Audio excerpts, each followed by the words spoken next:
Hello and welcome to Kids Cuisine. Today we will be making chicken pot pie. Here we have peas, chicken, celery, carrots, thyme, butter, cream, salt and pepper, onions, chicken broth, flour, some Chardonnay, and frozen corn. We'll start by slicing up our celery. And this is just to show you, if you really practice cutting and you continue to work on it almost a whole lot, you will get almost as good as this, or as good as this. Possibly even better, as my parents cut faster than I do. So, some tips again are to hold the board and don't cut too close to your fingers. We want to keep celery vegetarian and no fingers. Now, here is a panorama shot of our mise en place, and this shows you how we are going to organize everything as we use it. First things to go in are closest to the stove. Anything that the further along you get, the farther away you get. Now, we start with some butter in the pan, and now all my butter is melted. We are going to add our chicken breasts. So, we are going to want to put our chicken straight in the pot. You do not want too many pieces because it won't fit. And so you are going to crack some pepper onto both of them, like a good amount, because this is going to go into the butter and the sauce, and it's really going to help the flavor profile. Now we add a bit of salt, which brings out flavors that wouldn't normally be as prominent. So I think I am done. Yes, there we go. And now we are going to want to cook this until it is nearly done. So, I'm just going to point out now that this does not finish cooking in the pan. It finishes cooking in the sort of gravy stuff that we make afterwards. This is only to get some nice searing and flavor into the rest of the broth, because I'm pretty sure that this is a one-pot meal. But yes, you will know when it is done when you can easily remove it from the pan, and by easily I mean it hardly even sticks, because if it's really resisting your pulling it from the pan, then it is normally not ready. Okay, so my chicken breasts are cooking. This isn't quick, guys, so don't expect it to be. Anyways, some basic tips about these kinds of things are really, the mise en place really helps, because if you have a big recipe and you don't want to be scrambling around trying to get things together while you're still getting it ready, or cooking it. When you're cooking it, you want it to be entirely ready. Oh, I can pick up the chicken. Okay, we're good. So yeah, like I said, you're not aiming to cook the inside at all. So yep, that is some really good chicken. Okay, so my chicken is cooked. So you see, they're cooked on both sides, not in the middle. That doesn't matter.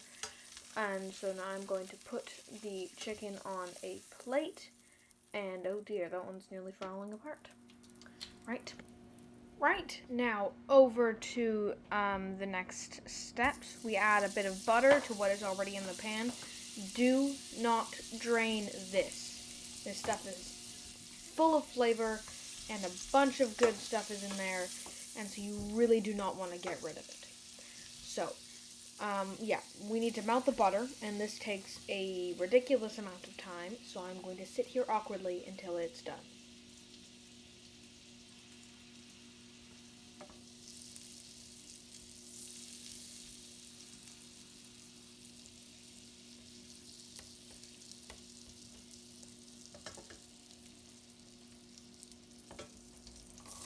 Okay, it's melted. Good. We can add the carrots now, and we are going to want to soften the carrots. We also add a bit of celery. We are also going to add a bit of onion that sticks to the bowl, so you might want to scrape it out with your spatula. This is the perfect trifecta. It even has a French name, which tells you that it's really fancy.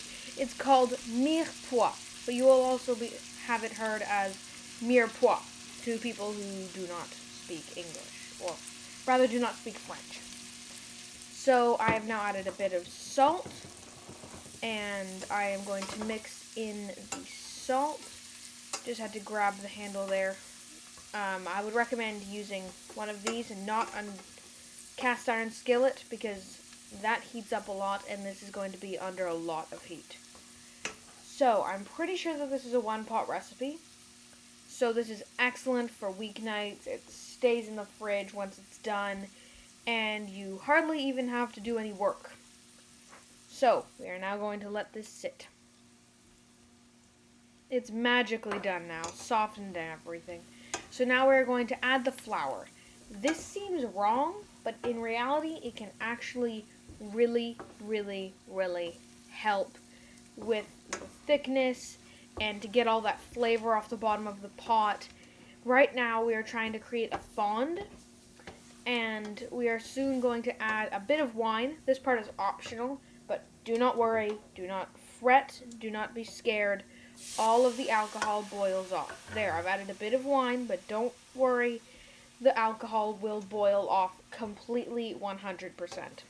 So the acid in the wine will separate the fond from the bottom, and so you will be able to scrape it all off and get it into your stew.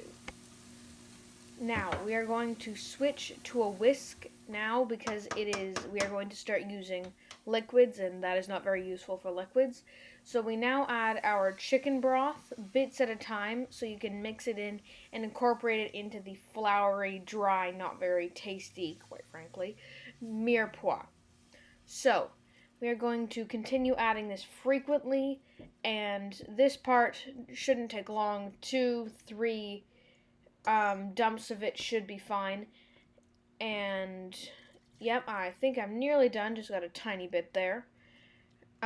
So yeah, this gets everything up off the bottom of the pan, and it really, anything that's left after the wine will really become really, will absorb a lot of the water and the moisture, so it'll come right off when you start cooking it. So this is part of the broth, and so now we need to add our cream. You're going to start to see, you are going to start to see it look more and more and more like a stew. I think I've added dried thyme and some milk. Okay, so you're going to want to keep whisking until all the stuff is off of the bottom. And now we are going to go straight to the time when it is ready to add the chicken.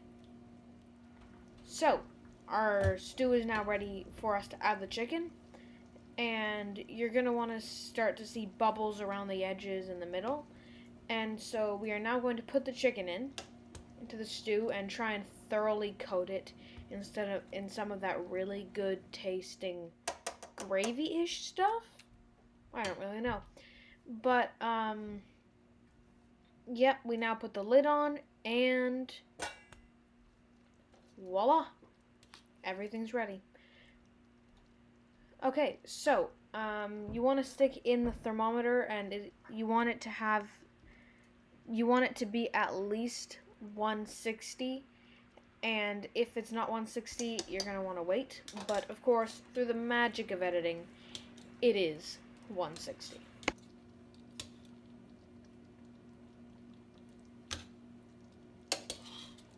Okay, so now we remove the chicken breasts from the sauce and put them on a cutting board.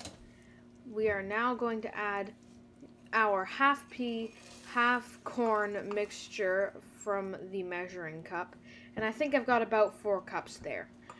So now that I have those in the pan, we are going to want to incorporate them with our spatula or mixing tool of your choice. Probably not a whisk, though.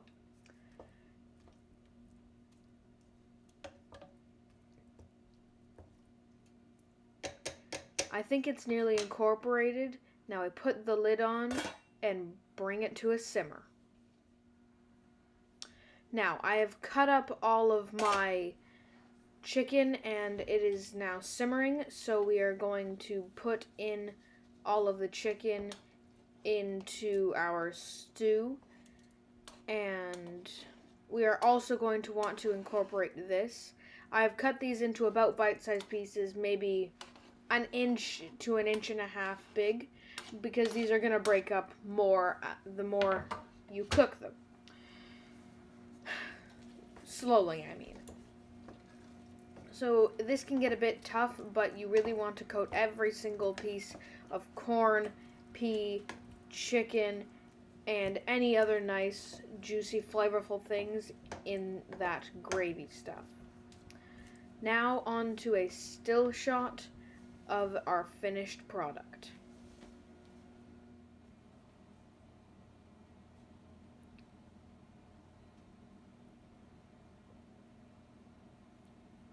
We would like to remind you to never try any of this without parental supervision. Parents can save you if things go sour. If this is the first, second, third, fourth, fifth, sixth, seventh, or eighth time you're doing this, make sure you have a parent. After that, you could probably manage with just them being in the next room. Thanks, and see you next time.